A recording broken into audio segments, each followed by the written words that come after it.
если бы ты был настоящий, стала бы тебе подругой. Охеренно, как сэкономил нам время, когда мы оттирали, блядь, твои чемоданы. Со мной только реально в пенёк превратишься. Я не помню, когда я последний раз стирал. Ваш позитивный развлекательный подкаст «К тебе или ко мне». Привет, меня зовут Кристина Вазовски, мне 25, я интерсекциональная феминистка и подкастерка из Никарагуа. Меня зовут Егор Егоров, мне 38 лет, я психолог, я мужик, я лысый, я с Кубани. А вы слушаете «К тебе или ко мне» секс-подкаст, в котором каждый выпуск мы не спорим на этически неоднозначные темы. Что мы там еще делаем? Не пытаемся понять, кто прав, кто не прав. Да, вообще ничего, просто вы слушаете, а я сегодня, ребята, первый раз в жизни попытался прочесть все это без бумажки, и опять не получилось. Здравствуйте. Бывает. Ребята, мы решили с Егорушкой попробовать новый формат выпусков, а именно убрать оттуда сценарий, тему и всякий смысл на самом деле. Как наша жизнь, ребята. Да. И вы сейчас скажете так, а что нового? Да, кстати. Мы продолжим записывать выпуски более тематические, какие-то более глубокие, но пореже, куда уж реже, и чем насколько сейчас. это мы, конечно, вообще можем такой выпуск записать. Да, мы решили затестить такой формат, как просто болтовня. Так что они будут чередоваться теперь, да. Да, будут чередоваться. Будут серьезные, чуть более серьезные по теме. И будет вот это вот веселое времяпрепровождение с нами. Потому что вы все пишете, что вы по нам скучаете, а иногда нам так сложно и тяжело работать, и так хочется с вами увидеться, услышаться, что вот мы решили придумать вот такую штуку. Так что напишите, пожалуйста, в нашем чатике в Телеграме, либо в комментариях к выпуску, либо напишите в Инстаграме нам с Егором. Запрещенные в России сети. Экстремистская организация. Напишите, пожалуйста, зашел вам формат или нет. Кристина, почему твой муж сидит дома один, а ты там где-то шляешься по миру? Я тут сижу в Лиссабончике, у нас тут, значит ли, 25 градусов, а ты? Чтобы дать нашим дорогим слушателям контекст, было все так. Я сказала Егору, что я на 3-4 дня поеду в Лондон. Это было 2 месяца назад. Знаете, как это сказать, муж вышел за сигаретами и не вернулся. Папа вышел за сигаретами и не вернулся. That's me. Я каким-то для себя удивительным образом оказалась в Никарагуа. После того, как я побывала в Лондоне, в Париже, на Таити, Сан-Франциско, Лос-Анджелесе, Коста-Рике. И вот я здесь. А я в это время просто ходил в шопинг и наполнял свою гардеробную комнатку. Вот так и живем. Что-то сломалось в нашем семействе. Ты нет, почему сломалось? Мне кажется, наоборот. Мы вернулись с тобой к классической модели проживания. То есть мы немножко отошли от стресса Патриархальной войны. модели. Патриархальной модели. Мужик сидит дома, а баба путешествует. Так наоборот обычно. Неважно. Егор, расскажи мне, как у тебя вообще дела? Я очень что-то устал. Я работаю. И вот я понял, что мне нужно отдыхать. Я на 2 недельки отменил клиентов и сказал, что я в отпуск иду, потому что я, правда, очень устал. Я просто хочу хотя бы выспаться. Хотя это явно не связано с работой. В общем, короче говоря, ничего нового. А когда последний раз в отпуске я был, я даже не помню, если честно. У меня с этим делом не очень. Не то, что у моей жены. Я сегодня, кстати, Кристин, перечитывал, значит, любимые мои комментарии в приложении CastBox. Разрешите, я зачту вам один. Это прям просто, ребят, спасибо. Я не помню про какой это выпуск, это было 31 мая. Идея отличная, подача на любителя. АСМР не для всех, понебратство тоже. Но это ладно. Кристина, дай уже Егору, он уже давно сохнет по тебе. Советует нам Рамзан Сабиров. С женской аватаркой, кстати. Я не понимаю, что происходит. Рамзан, мы уже живем вместе, мы уже замужем, уже поздно. А секса у меня все еще нет. Да-да-да. Мы скипанули вот это все. Ухаживание, романтика, любовь, чувства. Мы Сразу скипанули к быту где-то, знаете, перешли. брак вот на 10 лет перемотали. Да-да-да. Идеально. Спасибо за выпуск, ребята. Не бросайте нас, пожалуйста. Это любовь навек, сердечко. Спасибо, Катенька Ефимова. Мы вас очень тоже любим. Меня очень забавляет, что следующим после этого подкаста у меня включилась история еды про банан. Вот тут какие-то приятности нам пишут. Больше не добавляйте этот пиньк при слове патриархат. Черт с ним, но по ушам сильно бьет. Зачетный выпуск. Про курицу очень смешно. А что было про курицу? Не помню. Блин, ребят, если вы думаете, что мы помним, что мы говорим... Если вы думаете, что мы помним, что мы говорим в жизни... Господи. Как начать дружить с Кристиной без регистрации и СМС? Тебе сегодня попытались подружить, не хочешь рассказать? Биткоин-кошелек могу свой комментарий оставить. Мне нравится, что вот как я поняла, что вышел новый выпуск, потому что его выкладывает продюсер. Мне пишет незнакомый мужчина в Инстаграме и говорит, а у меня усики. Хочешь посмотреть? Ведущая так мерзко уукает. Блевающий смайлик. Ага. Я даже не знаю. Егор, как тебе вообще в Лиссабоне живется? Ну, довольно комфортно. В целом, уже начинаю в Лиссабоне и даже в окрестностях, не столь отдаленных, встречать знакомых людей. Как бы я помню, как это у тебя было, когда ты по Капарике шла, уже все серферы твои знакомые. Вот у меня тоже какая-то такая история, знаешь. Смешно, забавно. На самом деле, это как-то комфортно. Тебя не смущает размер города? Наверное, нет, потому что в целом я примерно в таком жил по объему. Я же в Москву и в Питер ездил по делам, потусить, на какие-то там встречи, еще на что-то. Я там никогда не жил, и в целом у меня не было никогда такой какой-то необходимости. То есть мне нравится, когда у тебя есть какое-то место, куда ты можешь выбраться, там что-то побеситься, и потом вернуться в свою спокойную гавань. Как бы гавань есть, потом посмотрим. Ну, в целом, ты примерно так же делаешь, давай уж будем честны. Не, ну да. Знаешь, когда ты мне рассказываешь какие-то истории про наших общих с тобой друзей в Лиссабоне, у меня, с одной стороны, это вызывает очень много умиления, а с другой стороны, я такая, господи, я там прожила всего 2 месяца. Почему это такая, сука, деревня? Ты в Москве и в Питере прожила чуть больше, десяток, может быть, но ты умудрилась поперетрахаться там со всеми главными действующими лицами. Их там было, кажется, в Москве всего 5. Я говорю, я брала не количество. Да, эти я 5 брала... лиц, покрывали Да. всю остальную популяцию. Да, Вот в чем проблема. Я брала стратегически сказать. Но здесь зато в Лиссабоне как бы с первой попытки это сразу оказался какой-то экс моей знакомый. Тут у меня хотя бы потребовалось 5 лет для того, чтобы найти этих 5. А тут как бы одно свидание. Ну давай, Кристин, честно, я умудрился перелистать Тиндер 2 раза, от начала и до конца. В смысле, когда Тиндер мне сказал, люди закончились, чувак. Сейчас, конечно, все легче, но Приехали как бы я уж и не симпатичные свайпаю. англичане, да? Англичане приехали. Там Кто какие-то приехал? вообще люди из разных концов мира, и ты смотришь, думаешь, господи. Интересовали бы меня ван-найт-стенды, я бы, наверное, радовался. А так я смотрю на это все и думаю, влево, влево, влево, влево, влево, влево. Главное, чтобы налево не ходил. Помню, что у тебя есть жена. Кристин, дай уже наконец-то Егору, он по тебе сохнет годами. Тут помнишь комментарий.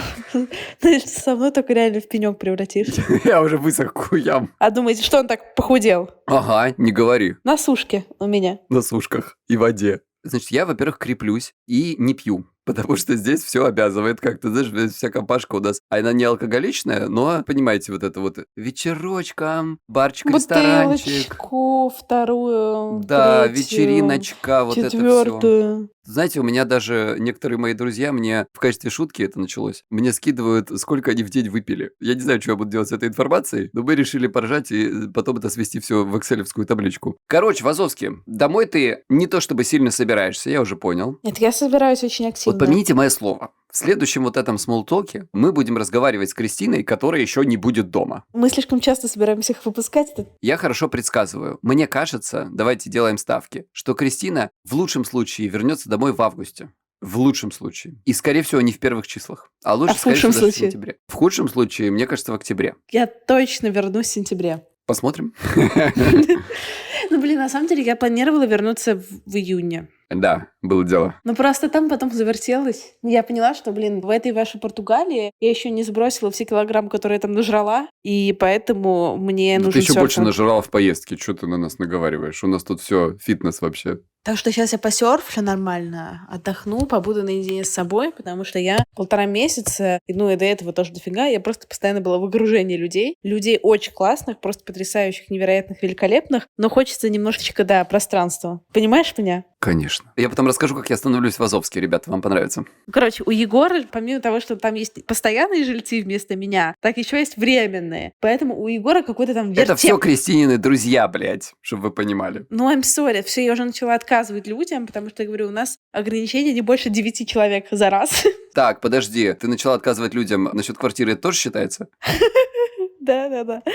Начала отказывать. Да, я решила, что секс на одну ночь не для меня. Ограничение 9 человек, да, я помню. Ограничение 9 человек. Тем больше 9 человек за раз. Так почему ты станешь со мной? Ты станешь каким-то обаятельным, привлекательным, сексуальным, с потрясающим чувством юмора, невероятным вкусом. Да, я жирею, у меня растет грудь. Похоже пока, да. Во-первых, для того, чтобы понять, кто такая Кристина, вы, в принципе, это уже поняли, если вы наши постоянные слушатели. А если вы не наш постоянный слушатель, то нахер вы это слушаете, вообще непонятно, если честно. Кристина обладает определенными характеристиками, поведенческими характеристиками в быту. Вы уже знаете, что она, как улитка, оставляет за собой мокрые следы, тащит в кровать мокрое полотенце, но это ее проблемы, потому что, как бы, мне, слава богу, с ней не спать, как заметила наша одна из слушательниц в комментариях. Проблема заключается в том, что, ну, например, Вазовский никогда ничего не закрывает. Вы помните историю с переездом и шампунь, который залил все вокруг в такси. Я экономлю время, я просто максимально эффективно живу. Да, ты охеренно как сэкономил на время, когда мы оттирали, блядь, твои чемоданы. Нет, я думаю, что если все посчитать, сколько я не потратила время на закручивание крышечек разнообразных, Там годы соберутся. Годы, да.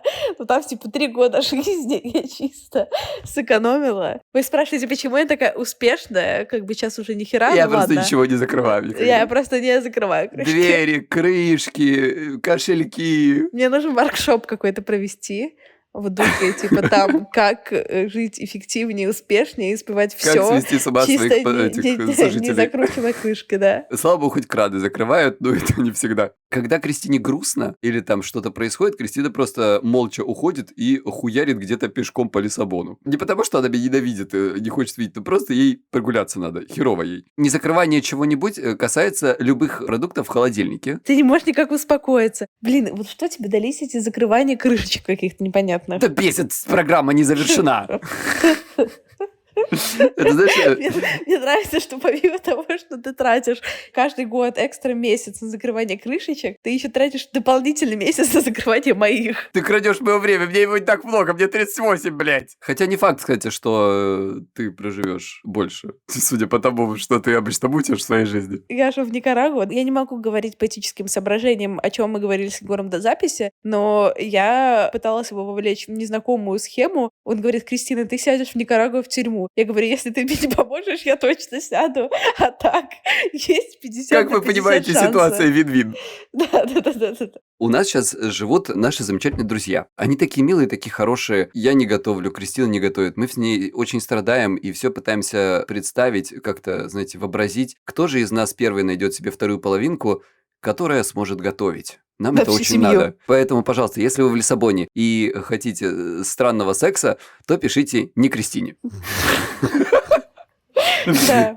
А вот если вы в Никарагуа, каким-то образом пишите мне. Ребята такие молодцы, что просто мы же с тобой как живем? Мы же насобираем грязных шмоток, а потом их это стираем. Егор стирает раз, не знаю, Да в понятно. месяц. Я стираю, ты вешаешь. Ну да, когда, Кристина, да, придет постирает, нажмет 2 кнопки, я вешаю, да. Ну, неважно. Зато я Короче, мою посуду. да, тоже нажмет 2 кнопки, а я потом ее достаю, потому что она ее все равно не достает оттуда. Ну, нужно закрыть. Я не люблю Из доставать. посудомойки. Короче, ребята делают все.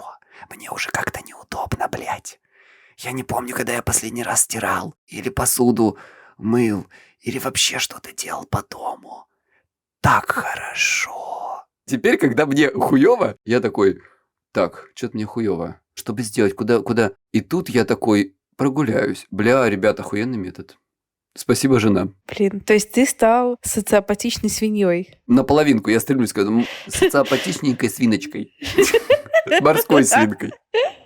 Очень рекомендую. Советы от психолога. Мгм. Блин, ну правда. А вот как тебе кажется, почему вот ты так изменился? Ну, Кристин, это то, о чем мы с тобой как-то говорили. Ты как говорила, что все люди, которые живут с тобой, становятся перфекционистами в быту. Ну вот, видимо, для них теперь Кристина – это я. Скоро начнут отрастать волосы и автоматически перегидролиться. Перегидролиться, и ты такой: блин, я никогда не был в Гондурасе, почему бы не взять билет? А кто тут в Гондурасе крайний? Блин, да я, кстати, была в Гондурасе. Выжила, молодец. Ну, ты вообще у меня живучая. А я сейчас на границе с Гондурасом, между прочим. На границе, где воют собаки. И плачут львы. Мы с Кристиной, да, любим попеть ночных снайперов на прогулках. Люди оборачиваются, думают, что за пиздец. Если бы ты был настоящий, стала бы тебе подругой, шептала бы нежно ночами: юга, мой юга. Понимаете, да, что мне приходится просто петь, чтобы, ну, хоть как-то, чтобы не слышать это. Егор, а вот получишь ты резиденцию в Португалии, а мы поедем с тобой вдвоем путешествовать? Ты в Никарагуа просишь меня о странных вещах? Пожалуй, нет. Мы можем поехать путешествовать в какие-то безопасные страны. Никарагуа ниже homicide rate, ну типа рейт убийств на там 100 тысяч человек, чем в очень многих странах. Сейчас гуглим. Никарагуа. Список небезопасных стран. Это одна из самых безопасных стран Центральной Америки. Ага, меня вот это смущает Центральной Америки. Перечень миграционно опасных стран. Так, преступление безнаказанности, 7 самых опасных стран для путешествий. Так, Кристин, значит, смотрим, в каких ты из них была уже. В 2022 году. Так, Демократическая Республика Конго. Нет. Подозрительно. Центральноафриканская Республика. Нет. Венесуэла. Нет. В Северной Корее ты тоже не была? Только в Южной? Нет. Так, Афганистан. Нет. Йемен. Нет. Сирия. Нет. Ливия. Нет. Ирак. Нет. Сомали. Нет. Да что ж такое-то, а? Южный Судан. Нет. Кристин, ты что? Все. Видишь, Егор, ожидай меня где-то к декабрю, потому что бакет-лист теперь нужно покрыть. Кристин, короче, я с тобой согласен поехать в Корею. Можно в Штаты съездить. Какую-нибудь там, не знаю, Канаду. Это из далеких. Егор, я тебе предлагаю попутешествовать, а не в секс-туризм.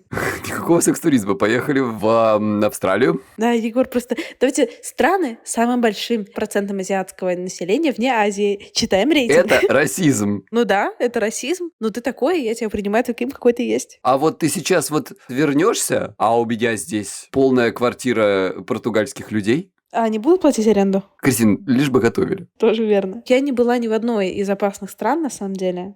Надо это наверстать. А где ты там свое кино записывала про похороны? Это Гана, одна из самых безопасных стран Да в вас и регионе. там умудрились чуть не убить, блядь. К нам Коля приезжал, с которым ты там была, он мне рассказывал. Это бывает. Но не убили же. Так вот, Егор, почему ты мало катался по миру? Я жил в России. Она в моем сознании создала какое-то такое ощущение, как бы давай так, сначала не было денег, потом уже как-то так ты что-то такой, ой, куда ехать, что-то ехать, ой, страшно, не геморройно, можно куда-то поближе. Я вот потихонечку пробивал себе вот так вот психологический путь от своих страхов, понимаешь? Так, представляешь, кстати говоря, я даже ни разу в Турции не был, между прочим, ребята, что смешно. Вау. Хотя был дальше. Ты поедешь ко мне на день рождения? Я придумала вечеринку на день рождения, и я бы хотела тебя пригласить. Куда? В Гренландию.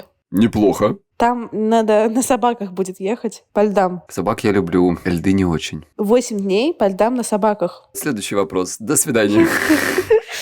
Ребят, кстати говоря, если кто-то хочет в феврале поехать в Гренландию, то я собираю друзей классных. И если вы вдруг тоже мой классный друг, или мы еще не знакомы, но вы классные, напишите мне в Инстаграме и скажите, что вы хотите поехать в Гренландию на собаках. Я вам расскажу подробности. А если мы, короче, там, мы такие хуярим, короче, по этой вашей вообще, Уайтландии. Представляете, была петиция за то, чтобы Исландия и Гренландия поменялись названиями. Вообще, да, это было логично. Короче, мы хуярим по этой белой пустыне и понимаем, что заблудились. Что делать? Там будет гид, который знает, куда ехать по снегу. Я не смогу убить собаку, чтобы залезть в ее тело и согреться, понимаешь? Ты не был Скорее в она таком- это сделает. Да куда тебе там некуда залезать тебя? Это правда. У меня жира-то нет. Но подожди, я тут на португальских хлебах уже начинаю потихоньку. Накапливай. К февралю есть время. У меня проблема, понимаешь? Дело все в том, что мне жрать можно примерно ничего, а то, что мне можно, это сладкое и оно здесь очень жирное. Я даже уже полюбил паштель де нату.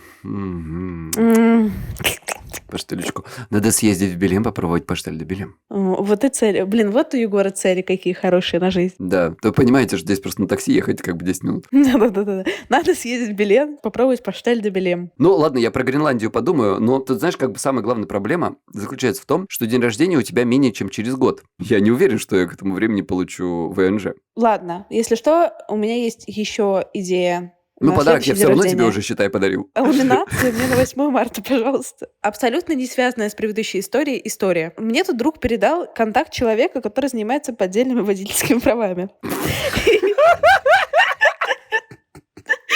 Вообще, блядь, никак не связано, нахуй. И так интересно, там я написала сообщение, чисто я из целей, я как журналист, мне интересно было сделать расследование. И там реально завертелось такое. Там один человек написал мне с другого номера, говорит, что тот номер удалили. Потом с того номера написал еще третий чувак. Они мне начали звонить. Я спросила, сколько стоят поддельные права. Чисто ради журналистского интереса. Они мне сказали 2500 евро. Я говорю, за 2500 евро Я за 600 настоящий могу... сделаю. Да, за 600 я могу в Португалии получить настоящий. Он говорит, тогда 500.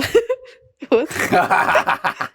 В общем, короче, очень-очень интересно. Господи, Но ребят, потом- у нас здесь в Португалии легче любой вид наркотиков заказать. Потом я совершенно случайно нагуглила, что есть PSD-файлы за 20-ку с правами. Это если кому-то было интересно. Но я чисто интересовалась для журналистских целей, исследовательских, расследовательских.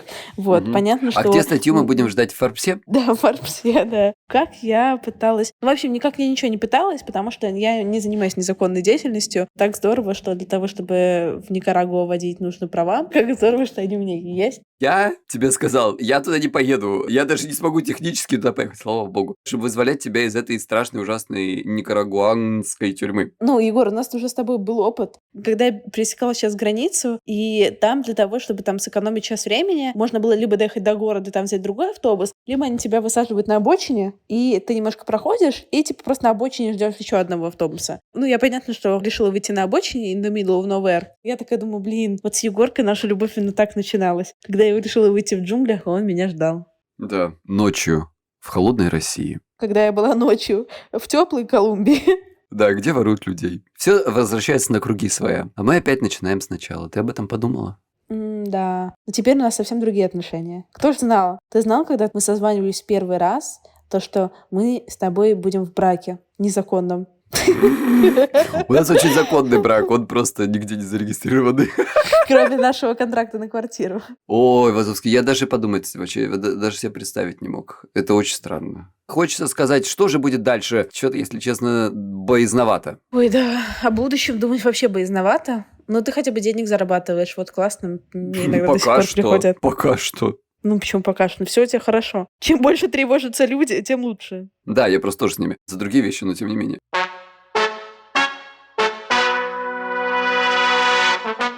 Думаю, что вы уже поняли, что мы с Егором вообще в шоке от событий, которые происходят в нашей совместной и несовместной жизни в последнее время. Да, Кристиночка, все поняли, что мы умудрились съехаться, и ты практически сразу сбежала. Я всегда шучу, что я сказала тебе, что меня не будет неделю, и это было 3 месяца назад. Но вообще я не сбежала, а дала тебе возможность освоиться в новом месте, пожить в комфорте, между прочим. Вообще, если серьезно, за пару месяцев последние произошло куча всего, и я действительно стала задавать вопрос, боюсь ли я будущего и неопределенности. И как? Страшно? Блин, да уже не страшно на самом деле. Вот знаешь, меня что-то попустило. Месяц 4-часовой ежедневной физической нагрузки и пиноколады, и меня попустило.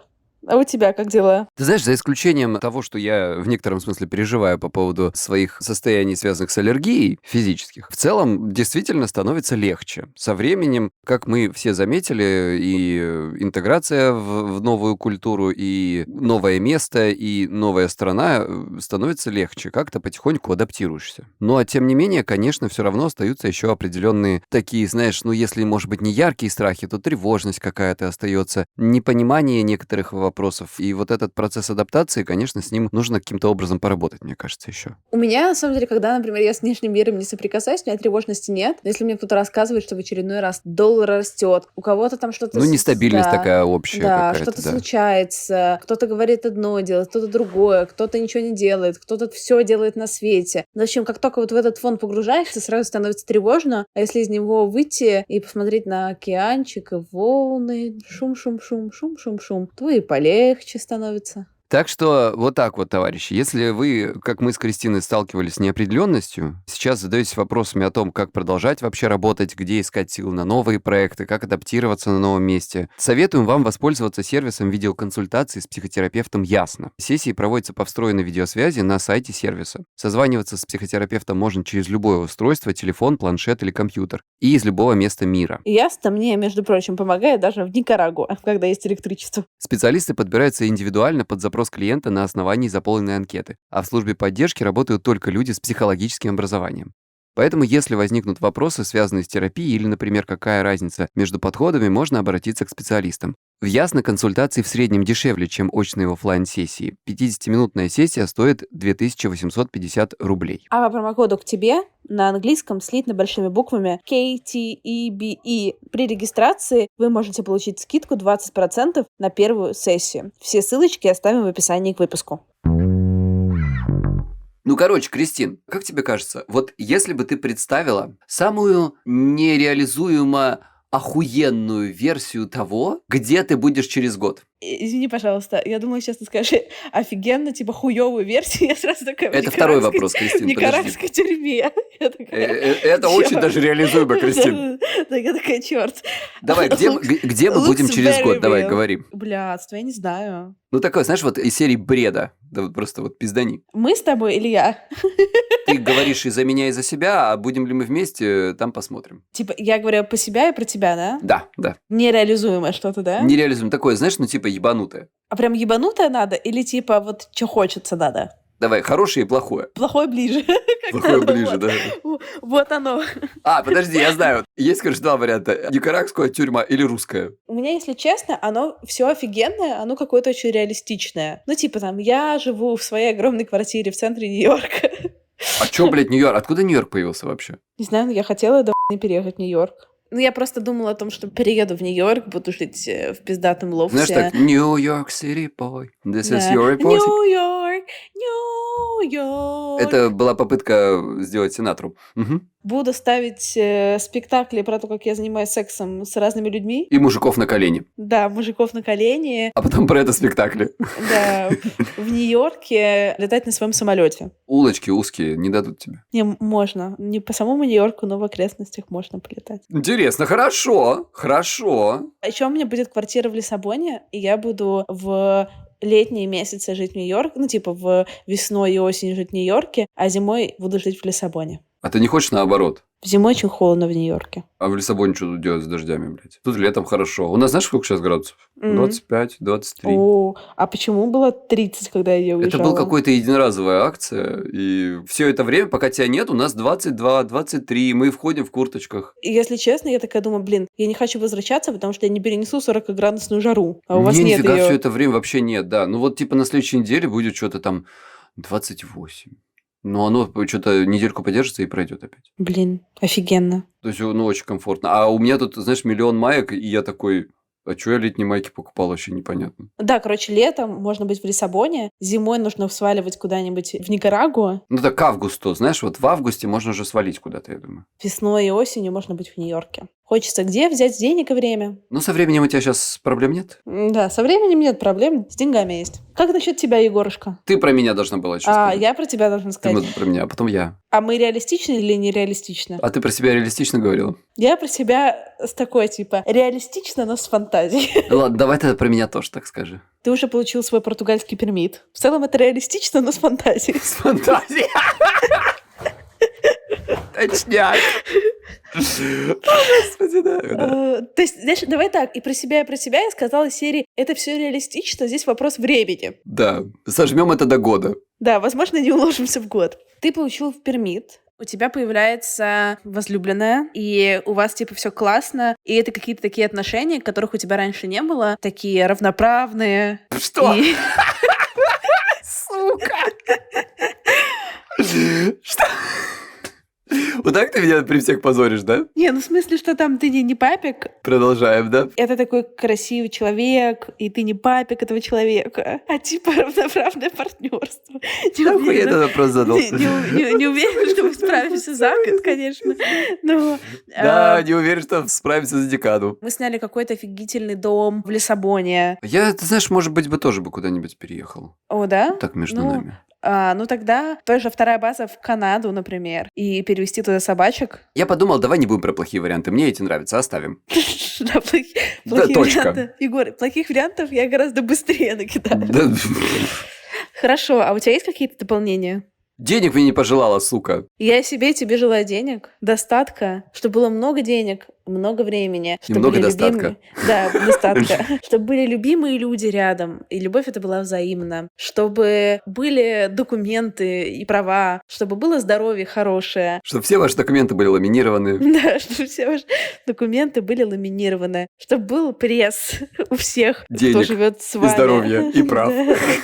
Да, водительских в том числе. В том числе, И на конечно. самолет. Слушай, Вазовский, я хотел бы, наверное, как в качестве алаверды, раз уж мы тут тостами заговорили, пожелать примерно того же самого всем людям, которые почему-то, по непонятной причине, дослушали до этого момента эту херню. Этот выпуск заряжен на успех, ребята. Да, кстати, да, Кристина ходила к никарагуанским шаманам, и они ей вот помогли в этом деле. Зарядили. Как тебе скажешь, Егор, я могла бы стать тарологиней? Ты могла бы стать тарологессой. Это звучит еще дороже. Мне кажется, да. Ты уже раскидываешь таро на крипту? Да. Слушайте новый подкаст, который называется Whales and Tales. Там мы раскидываем таро на крипту. Опа, я и не собирался ничего не рекламировать, а подводочку сделал, видите как?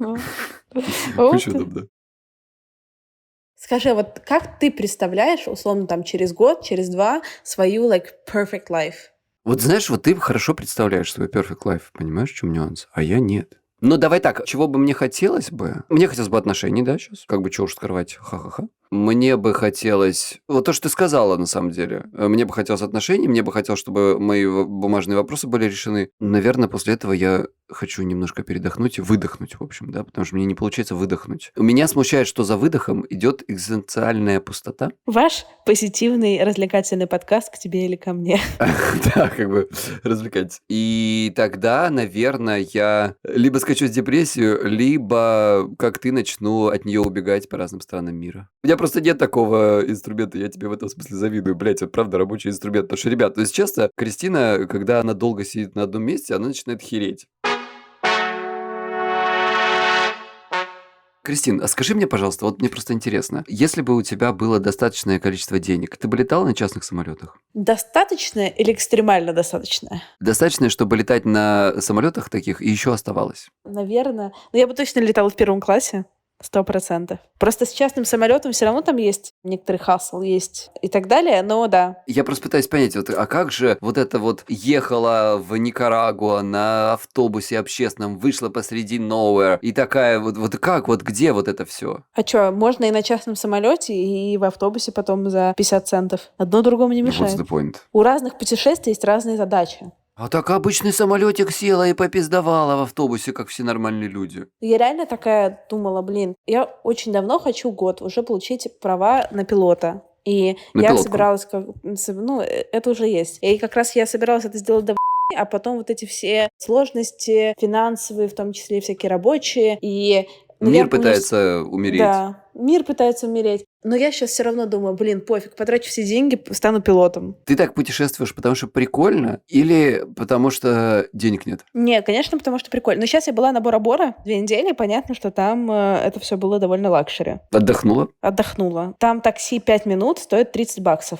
есть это даже дороже, я сейчас была в LA, это даже дороже, чем в LA. Вообще жесть. И там, понятно, там любой обед, это $30, 40, 50 на человека. Ну, такой London стайл. Да, то есть там все стоит дороже, чем в Лондоне. Но там дешевый Хилтон. По сравнению со всем остальным просто. Да. То есть там номер в Хилтоне стоит 30 тысяч рублей за ночь, а в Нью-Йорке такой же стоит 100. Но с учетом того, что в Португалии сейчас 100 евро за ночь херовенькая Airbnb, мы к вам приближаемся. А в Никарагуа здесь классно же прокатиться на этом автобусе, потому что такси здесь стоило бы вместо, там $20, но классно же взять автобусы и посмотреть на местную жизнь. Зачелленджить себя, я уже очень боюсь автобусов. У меня автобусы вызывают anxiety, потому что мне кажется, они куда-то меня не туда привезут. И это это да. Особенно в чужой стране. Да, но я преодолела это anxiety, и теперь я чувствую себя уверенной в автобусах. Молодец. Я в метро ездил, кстати, первый раз здесь недавно. О, прикольно. Как тебе? Слушай, честно вам скажу, такое себе. Какое может быть в метро в Европе? Скучное, некрасивое, чистое, ни чучелов, ни статуй, ни золота. Нет, я сейчас говорю с одной стороны с иронией, с другой стороны правда. Но русское метро потрясающе красивое, это факт. Невероятно красивое метро. Мне кажется, оно номер один. Я, конечно, был мало где, но по заявлениям многих, мне кажется, люди говно не посоветуют. Обычное такое скучненькое метро, хорошее, нормально. Ничего не понятно. Как, что вообще, почему там не соединены некоторые ветки, как они соединены через какую-то жопу вообще. В Москве так все удобно. Вообще ничего не понятно. Вот смотри, Егор, а вот депрессия, да? Вот ты впадаешь в депрессию, и что дальше после депрессии? А там как хорошо ты в нее впадешь. Там есть разные варианты. Можно выпадать из нее. Можно тоже выпасть в другой мир какой-нибудь. Но не хотелось бы.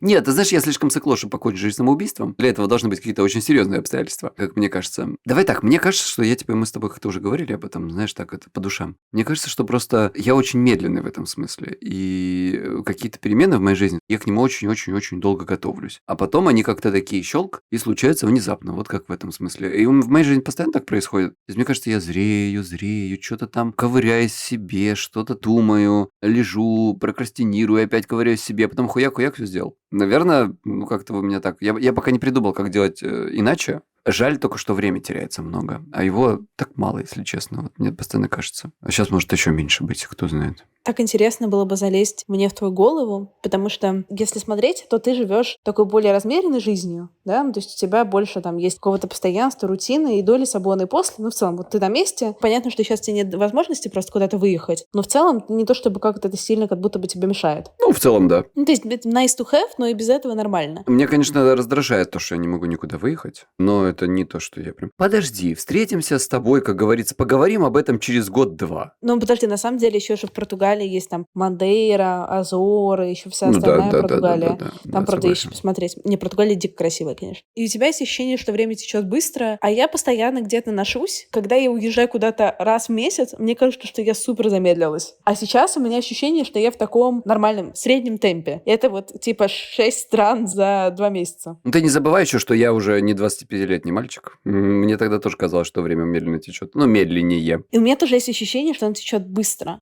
Как замедлить? Какую стратегию выбрать, чтобы не было такого, знаешь, юх-юх, что вот раз, два, три, ты в старый Ну, умер. видишь, ты вот уже какой-то нашла себе. Время течет медленно, когда ты делаешь что-то, что тебе очень нравится. На чем ты сфокусирована. А мне кажется, наоборот, когда очень что-то не нравится. Знаешь, когда я мою посуду. Ну, это тоже, да. Но это... Ты же, наверное, меня спрашиваешь о хорошем все-таки, а не о плохом. Сядь в тюрьму, блядь, охуенно как замедлится. Мне так понравился твой вопрос про год, потому что я сейчас так много об этом думаю. Как вот я вижу свою жизнь через год в идеале. Вы вот, дорогие наши слушатели, тоже подумайте, что вы через год будете делать. Вот так, как мы с Кристиной, понимаете, так это в хорошем смысле, но с юморком, с огоньком, так с креативчиком, С фантазией. с фантазией. Вот я как-то это себе представляю, но не факт, что это вообще сделает меня счастливой. Не факт. Я вообще не понимаю, зачем тебе это, видимо... Счастье? Расскажи, нет, мне просто странно, почему ты хочешь квартиру? Тебе никогда нахуй не нужны были. Не, ну в смысле не Я свою хочу квартиру, квартиру. там... Нет, ну не свою, не купить квартиру, а в смысле жить окей. как... Вот мне, например, нравится, что в Лиссабоне у меня все равно есть место, куда я могу приехать. Ну, то есть, теоретически, если бы у тебя было достаточное количество денег, то ты бы, может быть, и не отказывалась бы от квартиры, например, в Англии, в Лондоне. Да-да-да, ну то есть я бы хотела просто иметь квартиру как раз в Лондоне, квартиру в Лиссабоне, квартиру в Нью-Йорке. В смысле даже не иметь саму квартиру, да, а просто like rent the space. Типа бейскэмп. Чтобы я могла в любой момент приехать, и она была какая-то классная, красивая, и там были мои вещи, и все было как мне нравится. Блин, в чем прикол? Ты ж так устаешь после этих переездов, этих самолетов, этого всего. У меня после того, как я слетала во французскую Полинезию, это, ребята, 24 часа в одну сторону, у меня реально изменилось представление о перелете. Теперь для меня 8-часовой перелет, я такая, ну это недалеко. Ну да, понимаю, да. Ну, то есть, реально, вот я себя поймала на мысли, что когда я летела из, ну, типа, там, из Таити в Сан-Франциско, это было, там, 8,5 часов, я такая, ну, фигня, сейчас быстро долечу. Мне реально кажется, что уже все сломалось представление нормального человека о расстоянии. Мне раньше казалось, Новая Зеландия далеко. Сейчас такая, блин, я уже дальше забралась, чем Новая Зеландия. Гренландия далеко, до хрень там какая-то. Все можно за день успеть. Человек мира Кристина Вазовский. Ну да, блин, только звучит очень чизи. Извините, все ваши вот эти вот рассказы не чизи. Ну, немножко чизи. У тебя нет такого переживания, что ты куда-то идешь, к чему-то стремишься, но это как-то тебя не удовлетворит, когда ты туда придешь? Постоянно. Ну, давай так, оно меня удовлетворяет, но короткое промежуток времени. Вот это меня смущает. Знаешь, что вчера у меня было? Я очень хочу научиться эти моменты усиливать и как-то их ловить. Короче, я вчера сижу в ресторанчике в Тегеране, между прочим. Вкусно так покушал. А, ребят, мне сейчас очень тяжело вкусно покушать. Мне даже еда уже не доставляет удовольствия. Если бы я мог, я бы не ел. Или ел бы только сладкое. Потому что остальная еда, почему-то я к ней равнодушен стал вообще. Эти странные диеты очень портят мне пищевое поведение. И вот я сижу, короче, первый раз там за какое-то время так что-то нормально поел обычной еды какой-то такой. Пью чаечек каркаде. Я его люблю сухим есть. А я доширак. Хрум-хрум. Хрум-хрум. И сижу такой и думаю, типа 20 градусов, это вот, ты знаешь, вот этот маленький такой скверик этот лиссабонский, там какие-то люди ходят, идут мимо какие-то милые европейские такие пожилые женщины, очень хорошо одетые, и такой ветерок прохладный, я думаю, господи, как же хорошо. И я вот, знаешь, я вот в этот момент, я его ловлю, потому что я знаю, что они так редко в жизни бывают. И я знаю, что он пройдет примерно сейчас секунд через 30. И это большое блядство, если честно. А у меня в сумке лежит камера, которую мне Светочка, фотограф наша прекрасная, одолжила. Это такой point and shoot Olympus. Помнишь вот этот вот, прикольно, который да. ты хотела? Да-да-да. Пленочный. И я думаю, я сейчас хочу это сфоткать, чтобы его не забыть.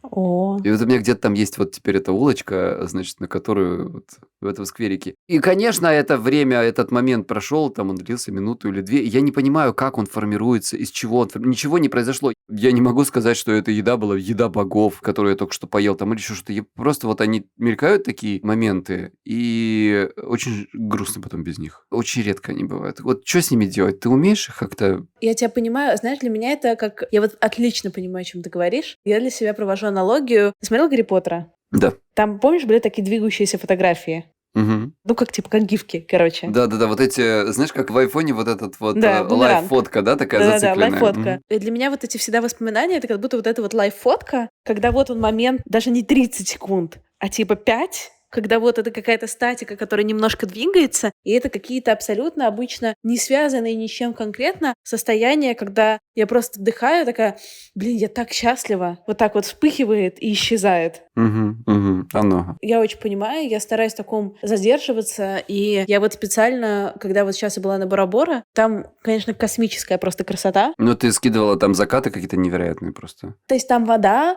Мне кажется, они просматривает... красивее, чем на Бали даже были. Да, ну то есть там каждый день. И там вода, она знаешь, на сколько метров просматривается дно? Мгм. На 30. Офигеть, То есть, офигеть. представляешь, ты стоишь, вот мы шли на яхте, Вершина и ты, дома, да, такого и, да, и ты многоэтажки? смотришь, и ты можешь увидеть камни на дне за 30 метров глубины. И там были такие атоллы, когда абсолютно голубая вода переходит в темно-голубой, голубой, практически черный в метре, и ты на нем, вот я плавала, и вот я могла, одна левая у меня рука в черной воде, а правая в абсолютно прозрачной голубой. И там огромные радуги, дельфины. И я просто, во-первых, Как невозможно вообще было... в этом невероятно красивом мире кто-то может творить такую хуйню? Все вы поняли, о чем? И там ни мусоринки, нет ни одного фантика. Это абсолютно все просто такое потрясающее. В этом типаже природы, именно в тропической, я не видела в жизни ничего красивее. И я такая, я пыталась забрать реально себе каждый момент. Просто, знаешь, такая стояла, вдыхала это и такая, блин, я хочу вот это запомнить, я хочу вот это запомнить, я хочу вот это запомнить. Вот, потому что это такая красота. Сейчас в Никарагуа не такая чистая вода, я такая, блин, что-то мне не хочется купаться нигде, где 30 метров не просматривается. Да, вы, конечно, планочку себе повысили. Да. Вот ты не поймешь, понимаешь, почему эти моменты, они так спонтанно возникают. Знаешь, как-то хочется научиться их призывать в свою жизнь почаще и ловить их, чтобы они подольше у тебя как-то с тобой пребывали. Не знаю пока как. Может, нам кто-то расскажет, может, у кого-то есть какие-то лайфхаки, не знаю, там, медитировать, мастурбировать, что там еще делать. Что-нибудь скажите, я сделаю. Интересно, а правда, от чего это зависит? Я помню, что где-то я когда-то читал такую историю. Я сейчас, конечно, наверное, это все воспроизведу с ошибками. Очень давно это было. О том, что мозг имеет свойство в определенные моменты жизни спонтанно простраивать вот эти, так скажем, дорожки памяти. Это происходит фоново, и ты параллельно с тем, как перестраивается твой мозг, иногда в твою память попадают какие-то странные вещи и запоминаются спонтанно. То есть, например, ты можешь вспомнить какие-то моменты своей жизни. Вот мне, например, часто снится определенная местность в Краснодаре, где я родился и вырос. Это не то, где я часто был, там, например, это, не знаю, не моя дорога в школу, хотя моя дорога в школу тоже мне часто снится почему-то. Но это просто какой-то спонтанный кусок советских пятиэтажек, который почему-то у меня в голове всплывает. Или какие-то странные слова, знаешь, например, какой-то кусок из какого-то фильма или сериала, который даже не вызвал у тебя какого-то невероятного эффекта, ты просто почему-то его помнишь. И есть какие-то вещи, которые западают в мозг спонтанно, и вроде как и была такая идея о том, что в процессе работы, особенно в детстве, происходят вот такие моменты запоминания, и вместе с ним перестройки мозга, и в моменты этой перестройки мозга у тебя прилепляется туда странный вот кусок, знаешь, как обрывок фильма просто такой, вырезается и залипает туда навсегда. Кто-нибудь, если вы умеете так делать, научите нас, пожалуйста, нам с Кристиной очень надо. Я, по-моему, ни разу не испытывала такого состояния в тревоге, поэтому, мне кажется, здесь какой-то секрет успеха — это, знаешь, как раз замедление и спокойствие. Ну, ты имеешь в виду в активной тревоге или в такой, которая фоновая? Ну, такая фоновая тревога. Она у меня никуда не девается. Лайт-версия, она такая не сильная, но есть. Иногда сильнеет, когда новости читаю. Да, понимаю тебя. Я много читала новостей, сейчас я поняла, что я не могу читать новости, Да, я тоже бросил это дело. потому что у меня она из пассивной переходит в суперактивную алярт тревогу, поэтому про все Да-да-да. важные новости, в основном плохие, я узнаю и так, потому что от них никуда не деться. Просто задержка в полдня. Ну да, да.